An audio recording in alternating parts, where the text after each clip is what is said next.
want to turn now to the Fed because, as I mentioned, is the first of a two-day policy meeting. The Fed policymakers, in fact, may be abandoning the Fed funds rate. They've been having a hard time using that to control liquidity in the markets. And our Bloomberg economics editor, McKee, is joining me right now. And Mike, give us the implications of this. I mean, how huge is this that they would do that? This could be very huge. We haven't seen anything like this for a couple of decades since Paul Volcker was the Fed chairman.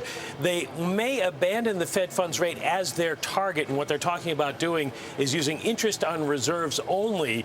We've known they're going to talk about interest on reserves. That's been their main policy tool for draining the balance sheet, getting out of this excess liquidity thing. They've been talking about that for some time, but now they're talking about what do we do with the Fed funds rate. There have been some thought they would just raise it at the same time to the same level, but now they're talking about maybe just setting a spread and leaving it alone. It'll be a certain number of basis points below the interest on reserves level, which could have huge implications for the markets. But why has the Fed funds rate been failing them, though, in the first place?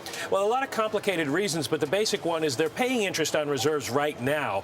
But some institutions, notably Fannie and Freddie, can't earn, by law, interest. So they have excess cash. They're putting that into the Fed funds market, lending it to other financial institutions. And that's why you see the Fed funds rate trading at 11, 12 basis points instead of the target rate of 25. Okay. And Mike, you alluded earlier, you said that this is going to have big implications for markets. Just break it down for us. What's the biggest? Well, there's a lot of different things at work here, including interest rates that are pegged to the Fed funds rate that we all use. The prime rate that businesses borrow at is pegged to the Fed funds rate. That would have to find a new anchor. Also, interest on the LIBOR OIS interest rate, which a lot of people use to predict Fed funds movements, would have to change. Plus, trading in Fed funds futures itself would go away because the Fed funds futures would be set by law, and the only change would come at Fed policy meetings. Okay. All right, Mike, thanks for explaining that. It's certainly a complicated topic, but as you mentioned, very big for the markets. McKee.